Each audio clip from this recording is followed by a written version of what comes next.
Students welcome once again to the Awwal academy of education. आज के इस वीडियो लेक्चर में हम स्टार्ट करने जा रहे हैं सीबीएसई क्लास 11th यानी +1 सब्जेक्ट इज़ बायोलॉजी। चैप्टर है 2 और चैप्टर का नाम जो है आपके वो है बायोलॉजिकल क्लासिफिकेशन यानी जैविक वर्गीकरण। तो चलिए स्टार्ट करते हैं इसको।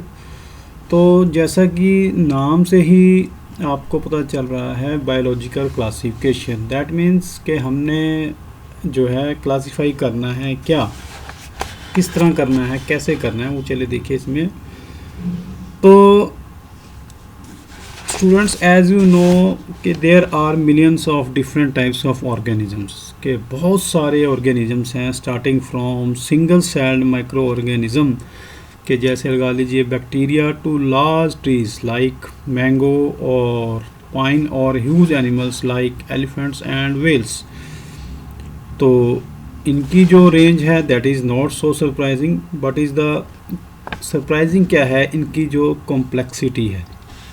ठीक है, इनके डिफरेंट स्ट्रक्चर्स हैं तो ये ज़्यादा मायने रखते हैं। They are most significant for us. तो for studying this diversity in living organisms तो हमें क्या चाहिए, तो सबसे पहले हमें चाहिए इनकी ग्रुपिंग, तो इनकी क्लासिफिकेशन चाहिए हमें। ठीक है ना, तो classification, we need classification of these animals organisms. किस तरह से चाहिए कि in order to their increasing similarities, right. तो जितनी सिमिलैरिटीज़ होंगी हमें उतनी ज़्यादा आसानी, जितने सिमिलैरिटीज़ वाले ग्रुप्स होंगे हमें उतनी ज़्यादा आसानी रहेगी, राइट। तो इनको कैसे अगर हम एक जनरल आइडिया सोचें कि हम तो यही अंदाज़ा लगाएंगे ना कि हमको इनको लेस कॉम्प्लेक्स से जो है किसकी तरफ चलना चाहिए, more complex, more complex organisms की तरफ हमें चलना चाहिए। ठीक है, तो more and more complex, right. तो इसके लिए जैसा कि हमने पिछले चैप्टर्स में आपने पढ़ा होगा कि कुछ लेवल्स डिसाइड किए गए कि levels of diversity, species, genus, family, order, class, phylum, kingdom, right. तो ये सारी चीज़ें आपने पिछले उसमें पढ़ी, तो ये चीज़ें आप ऑलरेडी पढ़ चुके हैं। ठीक है, तो जो हमारी सिविलाइजेशन है उसकी शुरुआत से ही जो ओल्ड सिविलाइजेशन है, तो वहाँ जब से ह्यूमन की सिविलाइजेशन स्टार्ट हुई तो तब से ही जो ह्यूमन है वो क्यूरियस रहे हैं और there have been many attempts. तो बार बार वो अटैम्प्ट करते रहे, प्रयास करते रहे कि किस तरह हम जो ये लिविंग ऑर्गेनिजम्स हैं, जैसे जैसे वो उनको जानने लगे थे आपस में, तो उसको वो क्लासीफाई करने का प्रयास करने लगे, राइट। तो किस क्राइटेरिया के ऊपर वो चले कि ये इनको हम आसानी से क्लासीफाई कर सकें और समझ सकें। तो उस टाइम पे जो क्राइटेरिया था तो वो ज़्यादातर साइंटिफिक क्राइटेरिया नहीं था, तो जो ऑर्गेनिजम्स थे उनके यूज़ के आधार पर उन्होंने उसको डिवाइड किया हुआ था। उसमें जो मेनली क्या था, फूड, शेल्टर एंड क्लोथिंग। तो इस प्रयास में सबसे पहले जो आए वो थे एरिस्टोटल। तो उन्होंने अटेम्प्ट की एक बहुत बढ़िया कि जो साइंटिफिक बेसिस बनाया इसकी क्लासिफिकेशन का, तो उसने जो है उनकी जो मॉर्फोलॉजी से रिलेटेड करैक्टर्स थे, मॉर्फोलॉजिकल करैक्टर्स थे सिंपल, उनके आधार पे जो है उन्होंने उनका वर्गीकरण क्लासिफिकेशन किया, किसमें, ट्रीज़, श्रब्स एंड हर्ब्स में, राइट। पेड़ झाड़ियों में उनका डिवीज़न किया। तो फिर उन्होंने, ये तो हो गया जो पेड़ों और झाड़ियों का किया उन्होंने। उसके बाद जो एनिमल्स थे उनका जो वर्गीकरण, जो क्लासिफिकेशन ही made on the two basis के with red bloods and without red blood, right. तो ये उनका आधार रहा एरिस्टोटल का पहला प्रयास, ठीक है। तो ये जो मॉर्फोलॉजिकल करैक्टर्स से आप यहाँ पे समझिए कि किसी की बॉडी शेप, साइज के बेस के आधार पर, गुणों के आधार पर जो है उन्होंने उसको क्लासीफाई किया। तो उसके बाद आए जी लीनियस। लीनियस जो थे वो उनका टाइम पीरियड था तकरीबन 1707 से 1778 तक का, ठीक है। तो ही डन ए ग्रेट जॉब। तो उन्होंने सबसे पहले जो ओल्ड क्लासिफिकेशन थी, तो जो एंटायर वर्ल्ड था लिविंग ऑर्गेनिजम्स का, उन्होंने उसको दो भागों में बांट दिया। तो वो क्या क्या थे? Two kingdom, Plantae and Animalia. ये लीनियस की क्लासिफिकेशन थी, ठीक है। और जो सब एनिमल और प्लांट्स को उन्होंने बांटा, प्लांट्स को दिया नाम प्लांटी और एनिमल्स को दिया नाम एनिमेलिया, ठीक है। तो पर इस सिस्टम के बहुत सारे कुछ ड्रॉबैक्स निकल के आए कि जो क्लियरली जो है चीज़ों को समझा पाने में जो है असमर्थ रहे, ठीक है। तो ये क्या था कि जैसे कि बैक्टीरिया जो है यहाँ पर, they can not be called plants. तो बैक्टीरिया को आप प्लांट्स नहीं कह सकते। Bacteria can not be called plants because they are prokaryotic organisms and some of them even possess flagella to help them move. तो मूवमेंट होगी यहाँ पर, प्लांट्स तो मूव नहीं कर सकते, ठीक है। तो ये रहा ड्रॉबैक। दूसरा, जो कुछ ऐसे single celled organisms like euglena can not be exclusively called plant और animal because they have chloroplast like plants and cell mouth like animals, है ना। तो उनके पास माउथ था जिसमें से वो फीड कर सकते थे like animals, and they have chloroplast like plants. तो अब इनको अलग करना थोड़ा मुश्किल हो गया, ठीक है। इसी तरह जो फंगी थी, या जिसे हम फंजाई भी कह सकते हैं, कि इसको भी वो प्लांट्स नहीं मान सकते थे कि इनके पास they neither have chlorophyll no roots stem और लीव्स। तो ये समस्या खड़ी हो गई। तो इसके बाद फिर जैसे और यूनिसेलुलर मल्टीसेलुलर ऑर्गेनिजम्स में भी प्रॉब्लम हुई इसकी, ठीक है। तो इस करके जो ये टू किंगडम क्लासिफिकेशन जो काफ़ी समय तक यूज़ होती रही, ये जो है इनएडिक्वेट रही, राइट। तो besides gross morphology, nature of wall, mode of nutrition, habitat, method of reproduction, evolutionary relationship etcetera, जो ये है लोगों को उचित प्रकार से समझाने में विफल रही, ठीक है। तो इसके बाद फिर जो है चेंजेस आने लगे और फिर जो है खोज होने लगी।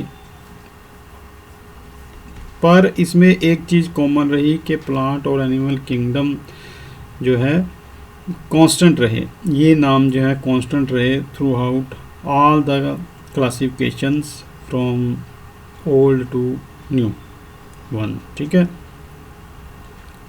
पर इसमें ये चेंज होते रहे कि किस में क्या ग्रुप आएगा या कौन सा ऑर्गेनिज्म किस में रखेंगे, हम प्लांट में रखेंगे और एनिमल में, बेस्ड ऑन देयर नेचर। तो ये जो है डिफरेंट साइंटिस्ट डिफरेंट टाइम पे जो है चलते रहे। तो नेक्स्ट, तो इसके बाद जो आए R.H. विटेकर, तो उन्होंने एक 5 किंगडम क्लासिफिकेशन जो है वो लेके आए। दैट 5 किंगडम क्लासिफिकेशन क्या है इसमें, तो first is Monera, second Protista, third Fungi, fourth Plantae and fifth Animalia. ठीक है, तो ये जो क्लासिफिकेशन आई इन 5 किंगडम्स की, this is called 5 kingdom classification, right. तो ये क्लासिफिकेशन मेनली जो है cell structure, body organisation, mode of nutrition, reproduction और फाइलोजेनेटिक रिलेशनशिप्स के ऊपर आधारित थी, राइट। जो ये टेबल है यहाँ पर 2.1, ये जो है हमें कुछ करेक्टरिस्टिक्स जो है इस 5 किंगडम क्लासिफिकेशन की शो करता है, जिसको अभी मैं आपको एक्सप्लेन करूँगा। तो बच्चों यहाँ पर एक चीज़ आपने अच्छी तरह समझनी है कि फाइलोजेनेटिक रिलेशनशिप्स क्या होते हैं, कि study of the relationships among organisms of a species और a population through the evolution.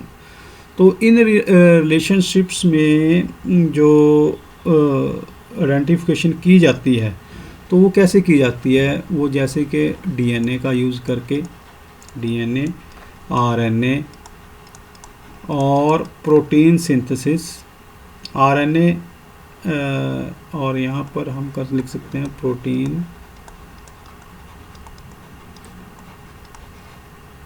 Synthesis, right.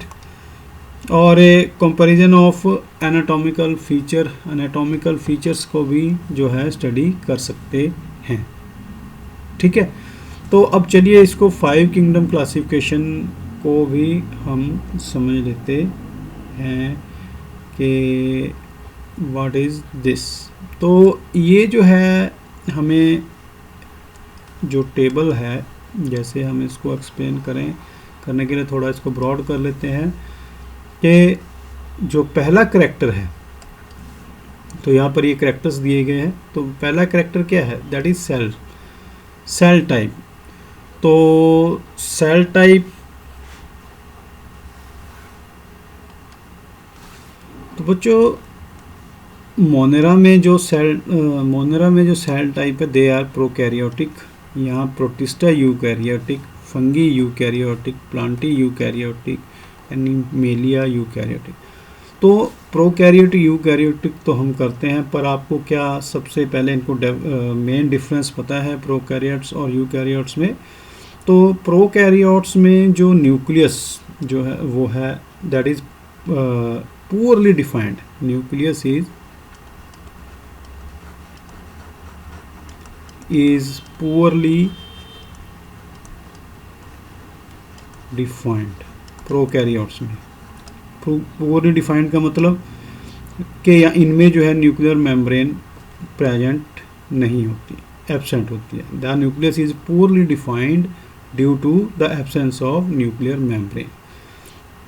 जबकि यूकैरियोट में जो है the nucleus is well defined and surrounded by a nuclear membrane होती है। इसमें न्यूक्लियस के चारों तरफ मेम्ब्रेन होती है। तो यहाँ पे जो है मेम्ब्रेन नहीं होती, ऐसे ही होता है बिल्कुल। ठीक है, वेल डिफाइंड नहीं होता यहाँ पे। ठीक है, और जो मोस्ट प्रोकैरियोट्स हैं दे आर यूनिसेलुलर, ये ध्यान रखना है। एक दूसरा मेन डिफरेंस है आपने, और ये जो हैं eukaryotes they are multi cellular. ठीक है बच्चों, ये आपने मेन ध्यान रखनी है, एक दो जो चीज़ें हैं। तो इसमें जो मेनली इसमें मोनेरा आ गया, तो यानी जो बैक्टीरिया आ जाता है इसके अंदर, और मेनली ब्लू ग्रीन एल्गी आ जाती है। तो बाकी सब में बाकी फंगी, प्लांट, एनिमल सेल्स, ये सारी जो है यूकैरियोटिक सेल्स होती हैं। तो इसलिए ये चारों किंगडम जो बड़े हैं तो मल्टी सेलुलर ऑर्गेनिज्म से भरे पड़े हैं, protista, fungi, Plantae and animalia. तो दूसरा जो ये था फर्स्ट, तो दूसरा करैक्टर विटेकर ने जो लिया दैट इज सेल वॉल। तो सेल वॉल क्या है, इसके अंदर नॉन सेलुलोजिक होती है, मतलब सेलुलोज एब्सेंट होता है। तो ये बनी किससे होती है, ये पॉलीसैकेराइड और अमीनो एसिड से बनी होती है। प्रोटिस्टा में क्या होता है, जो सेल वॉल है प्रेजेंट होती है, प्रेजेंट और इसका कुछ में प्रेजेंट होती है, कुछ में नहीं होती। और फंगी में जो यहाँ पे सेलुलोज की बनी होती है, मोनेरा में यहाँ पे बनी होती है काइटिन की या चिटिन की, राइट। तो प्लांटी में भी आपको पता ही है प्रेजेंट है, और किससे बनी होती है, सेलुलोज से। और एनिमेलिया में ये जो है एब्सेंट होती है, राइट। तो एनिमेलिया में जो cell wall is totally absent, तो ये आपने ध्यान रखना है, एनिमेलिया में ये एब्सेंट। तो चलिए नेक्स्ट, तो न्यूक्लियर मेम्ब्रेन जो है इसके अंदर ये थर्ड करैक्टर हो गया nuclear membrane. Nuclear membrane is absent in Monera, बाकी चारों ग्रुप्स में प्रेजेंट होती है, प्रोटिस्टा, फंगी, प्लांटी, एनिमेलिया। आगे जब हम इसको डिटेल में करेंगे तो आपको वहाँ पे अच्छी तरह समझ आएगा, फिलहाल इसको थोड़ा माइंड में रखिए। तो नेक्स्ट इज बॉडी ऑर्गेनाइजेशन। तो बॉडी ऑर्गेनाइजेशन होती तो सेलुलर है, तो पर यहाँ पर जो हो जाते हैं मल्टी सेलुलर होगी, और जो लूज टिश्यू में आगे डिवीज़न हो जाती है। यहाँ पर टिश्यू से बाद ऑर्गन में डिवीज़न हो जाती है, और यहाँ पर टिश्यू एनिमेलिया में टिश्यू के बाद ऑर्गन, ऑर्गन के बाद ऑर्गन सिस्टम में डिवीज़न हो जाती है। ये आगे हम डिटेल में पढ़ेंगे, आपको आएगा सारा कुछ ये। उसके बाद next one is mode of nutrition. तो ये था फोर्थ। तो फिफ्थ करैक्टर है मोड ऑफ न्यूट्रिशन। तो ये होंगे ऑटोट्रॉफिक, मोनेरा, और तो इसमें कीमोसिंथेटिक एंड फोटोसिंथेटिक और हेटेरोट्रॉफिक या सेप्रोफिटिक पैरासिटिक भी आ जाते हैं बैक्टीरिया। प्रोटिस्टा भी ऑटोट्रॉफिक है, फोटोसिंथेटिक होता है क्योंकि, तो इसलिए ये ऑटोट्रॉफिक अपना भोजन खुद बना सकते हैं।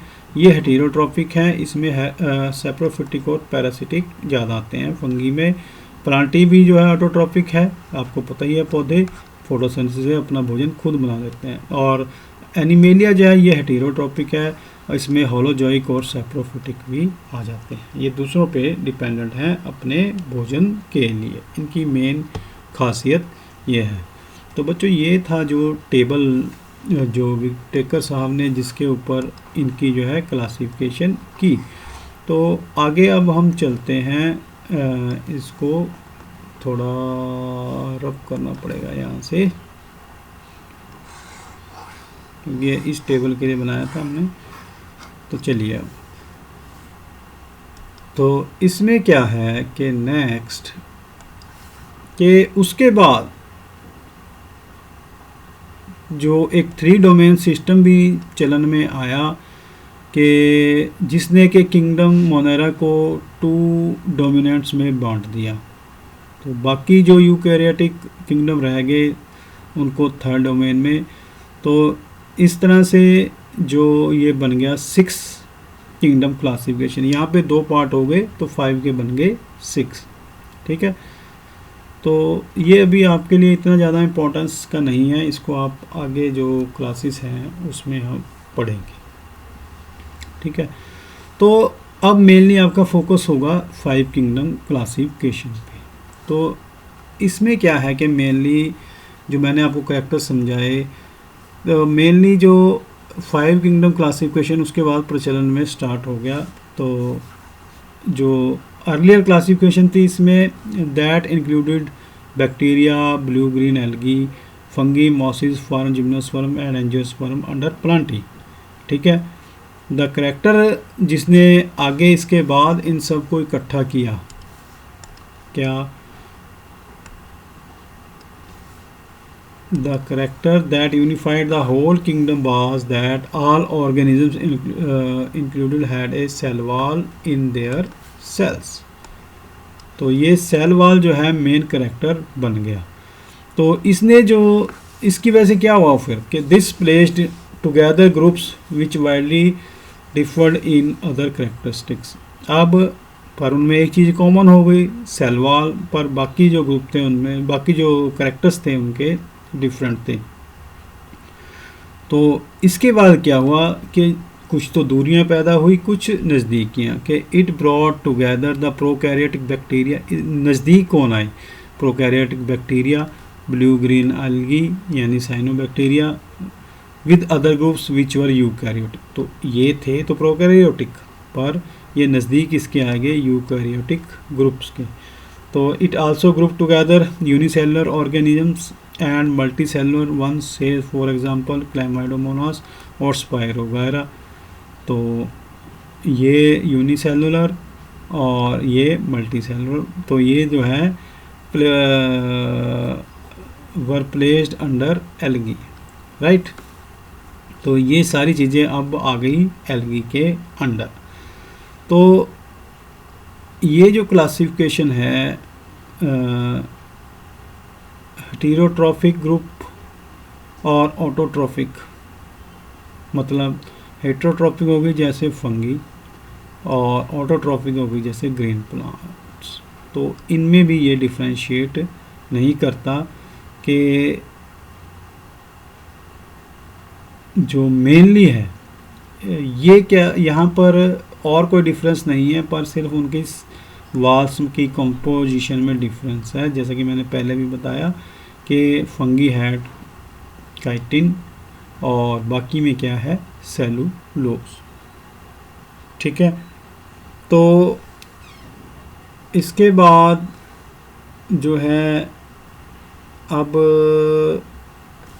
जो मोनेरा है, चलो आगे पढ़ेंगे इसके बारे में हम।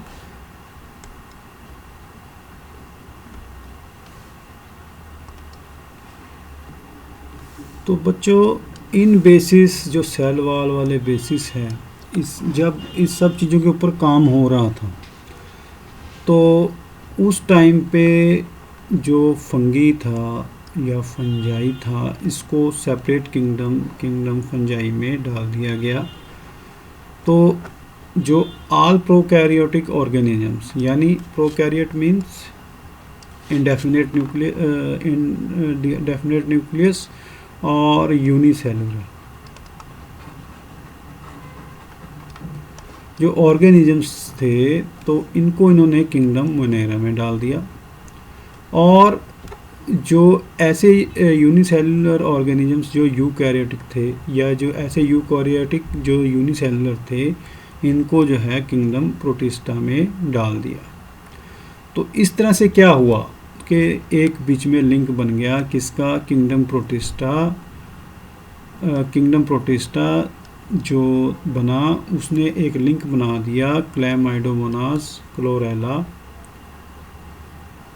तो ये जो क्लोरेला था वो पहले इनको रखा गया था किसमें, एल्गी में, किसके साथ, प्लांट्स के साथ।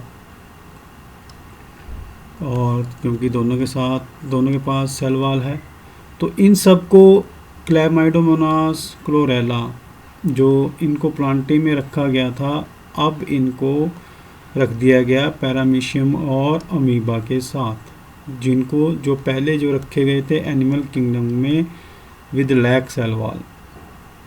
तो ये सारा किस वजह से संभव हो पाया कि जो आपकी नई क्लासिफिकेशन 5 किंगडम क्लासिफिकेशन हुई। तो इसने क्या किया कि it put certain organism together, जो कि पहले they were placed in different kingdoms, now they were placed in the same kingdom. तो ये सारा क्यों हुआ, क्योंकि क्लासिफिकेशन का जो बेसिस था वो चेंज होता चला गया, ठीक है। With the advent of time it got change. तो जो ये चेंजेस जो हुए, जो ये लगातार चलते रहते हैं और आगे भी चलते रहेंगे, कि जो हमें अंडरस्टैंडिंग होती रहेगी किसकी, करेक्टरिस्टिक्स की, और जो evolutionary relationship between the organisms को हम ज़्यादा स्टडी करते रहेंगे, समझते रहेंगे, तो उसके बेसिस पे जो क्लासिफिकेशंस हैं वो चेंज होती रहेंगी, ठीक है। तो सबका मतलब मेन पर्पस क्या है कि एक ऐसा क्लासिफिकेशन सिस्टम हम चुने जो कि which reflects not only morphological, physiological और reproductive similarities, but also it is phylogenetic, that is it is based on evolutionary relationship. के समय के साथ साथ हमारे उसमें क्या चेंजेस आते गए, तो ये उसके ऊपर भी बेस्ड हो, राइट। तो तो ये सारा जो है अभी तक का हमने पढ़ा। अब आगे हम चलेंगे अगले पोर्शन में इस चैप्टर के इसके अंदर हम पढ़ेंगे kingdom Monera, Protista, Fungi. Whittaker classification ने जो बताया है किंगडम प्लांटिया एंड एनिमेलिया को हम जो और ज़्यादा ब्रॉडली चैप्टर 3 एंड 4 में पढ़ेंगे। ठीक है, तो चलिए इसमें चलते हैं next.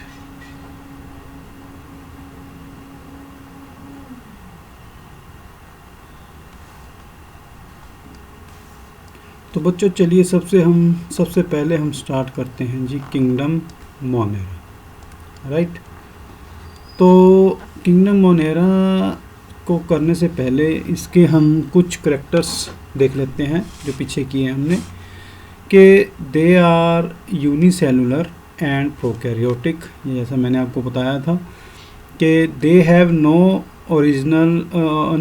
Organised nucleus. Right, number 3 is their nuclear material, that is DNA, is distributed in the cell without being enclosed in a nuclear membrane. Nuclear membrane absent होती है। Number 4, membrane bound organelles like mitochondria and chloroplast are also absent in them. So this kingdom mainly or kingdom monera mainly includes the bacteria. तो here तो सबसे पहले आपको पता होना चाहिए कि they are unicellular and prokaryotic and bacteria are one of them. So bacteria are the sole member of this kingdom, that is kingdom Monera. So bacteria हमें पता है कि they are widely spread almost everywhere they are found. Hundreds of bacteria are present in a handful of soil. Right, they also live in extreme habitats. बुरी से बुरी और अच्छी से अच्छी हैबिटेट्स में वो रह सकते हैं। Hot springs, deserts, snow, deep oceans, in other life forms, in animals they also exist. ठीक है, they can survive on other organisms as parasites. So mainly bacteria are grouped under 4 categories. 4 categories में divided हैं ये according based on their shape के ऊपर ये 4 categories में हम इनको बांट सकते हैं। तो सबसे पहले आगे सफेरिकल, कोकस और कोकाई बोल देते हैं। ये दिस इज योर डायग्राम, ये ऐसे ऐसे ऐसे ऐसे ऐसे ऐसे ऐसे ऐसे। Right, rod shaped bacillus, rod shaped bacillus plural हो गया इनका, बेसिली। कॉमा शेप्ड वाइब्रिम या विब्रो भी बोल देते हैं इसको। द स्पाइरलम और spirilla. This figure, all these shapes are of bacteria. Right, तो चलिए अब आगे देखते हैं इनके बारे में कि दो the bacteria structure is very simple but they are very complex in behavior compared to many other organisms. Bacteria as a group shows the most extensive metabolic activity. Right, some bacteria are autotrophic, that is they synthesize their own food from inorganic substrates or substances. They may be photosynthetic autotrophic or chemosynthetic autotrophic. Right, most of the bacteria are heterotrophs. Heterotrophs means they depend on other organisms or on dead organic matter for their food. So this was all about bacteria in your syllabus. ठीक है, bacteria जो है most of the bacteria दूसरे organisms पे ये depend करते हैं या डेड ऑर्गेनिक मैटर में पे ये डिपेंड करते हैं फॉर देयर फूड। राइट, तो चलिए अब एक आता है आर्की बैक्टीरिया की एक फॉर्म के these bacteria are very special. Why they are very special? Because they most of them live in harsh habitats. Harsh habitats सोचिए क्या हो सकता है, साल्टी एरियास जहाँ पे नमक मिलता है वहाँ पे मिल सकते हैं, हेलोफाइल्स हॉट स्प्रिंग्स में मिलते हैं तो अब ये बन जाते हैं थर्मो एसिडोफाइल्स, और मार्शी प्लेसेस में भी मिलते हैं तब इनको हम बोल देते हैं methanogens. So archaebacteria differ from other bacteria in having bacterial cell wall structure. तो यहाँ पर ये चीज़ बड़ी इम्पॉर्टेंट है कि ये जो आर्कीबैक्टीरिया हैं दूसरे बैक्टीरिया से कैसे डिफ़र करते हैं. तो क्या कहते हैं, तो इनका जो सेल वॉल स्ट्रक्चर है वो डिफरेंट है. जो यही फीचर है इनका, इसकी वजह से ही ये जो वर्स्ट कंडीशन या एक्सट्रीम कंडीशन में ये सर्वाइव कर जाते हैं. ठीक है. Methanogens are present in the gut of several ruminant animals. जो ये काउस बफलोस हैं जो घास पे डिपेंडेंट हैं, तो ये जो इन एनिमल्स की गट में ये मिलते हैं तो वहाँ पर क्या प्रोड्यूस करते हैं ये मीथेन, जैसे biogas from the Dang of this animals. जो गोबर होता है तो वहाँ उसमें से जो मीथेन निकलती है उसके लिए ये रिस्पॉन्सिबल है. This is a good question, इसको माइंड में रखिए. यहाँ पे आगे हम पूछेंगे इसके बारे में क्वेश्चंस, तो बाद इसके चैप्टर के एंड में जब हम करेंगे. तो इसीलिए गोबर से गोबर गैस बनाई जाती है जो कि फ्यूल का काम करती है, राइट, उस मीथेन की वजह से. ठीक है. तो चलिए नेक्स्ट, उसके बाद आ जाती है बैक्टीरिया की टाइप, एक यू बैक्टीरिया. सो यू बैक्टीरिया क्या है बच्चों के, दीज आर जो यू बैक्टीरिया हैं these are called true bacteria. True bacteria क्यों? क्योंकि they are characterised by a presence of a rigid cell wall होती है इनकी, और अगर ये मोटाइल होंगे मतलब हिलडुल सकते होंगे, घूम सकते होंगे, तो इनमें एक फ्लैजिलम की वजह से ये जो है घूम सकते हैं. तो जो साइनोबैक्टीरिया, और इस साइनोबैक्टीरिया को हम ब्लू ग्रीन एल्गी भी बोल देते हैं. वो क्यों बोल देते हैं? क्योंकि तो इसमें जो क्लोरोफिल होता है it is similar to green plants, और इस क्लोरोफिल की वजह से they are photosynthetic in nature. That's why they are called photosynthetic autotrophs. So जो ये साइनोबैक्टीरिया हैं ये आर यूनिसेलुलर होते हैं और कॉलोनियल होते हैं, फ्लैमेंटस होते हैं, फ्रेश वाटर, मैरीन और टेरेस्ट्रियल एल्गी भी इनको बोल देते हैं, राइट. तो ये जो एक डायग्राम दिखाया है फिलामेंटस ब्लू ग्रीन एल्गी का, जिसे हम बोल देते हैं जी Nostoc. Nostoc is called filamentous blue green algae. तो इस नोस्टॉक का जो डायग्राम है ये दिया है यहाँ पर. तो इसमें एक हेटेरोसिस्ट होता है यहाँ पर, ये ध्यान रखिएगा, और म्यूसिलेजिनियस जो इसके अंदर है शीट होती है, और फिलामेंट की तरह ये कॉइल्ड होती है. ठीक है. तो इनकी जो कॉलोनीज हैं ये they are generally surrounded by gelatinous sheath या शीट्स बोल देते हैं. They often form blooms in polluted water bodies. Some of these organisms can fix atmospheric nitrogen in specialised cells जो होती हैं हेटेरोसिस्ट, कार्ड हेटेरोसिस्ट. ठीक है. तो ये किस में होते हैं, जैसे नोस्टॉक में, जैसे हमने यहाँ पे देखा हेटेरोसिस्ट में, इसमें सॉरी नोस्टॉक में देखा हेटेरोसिस्ट. और दूसरा क्या होता है जिसमें ये मिलती हैं, दे आर एनाबिना. ये मशहूर हैं नोस्टॉक एंड एनाबिना. ठीक है.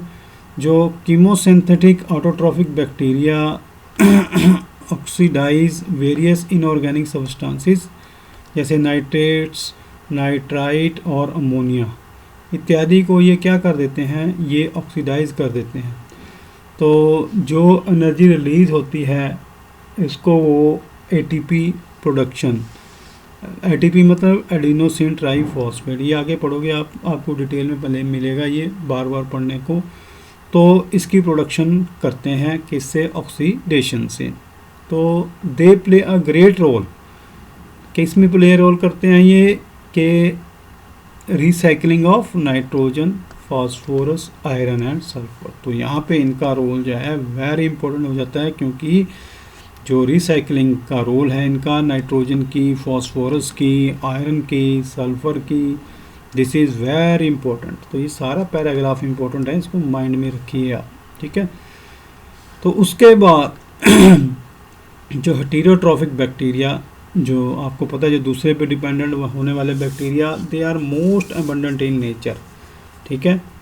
तो द मेजॉरिटी जो इसमें से हैं, जो मेजॉरिटी में मिलते हैं, दे आर डिकम्पोजर्स, डिकम्पोज करते हैं दूसरे मटेरियल को।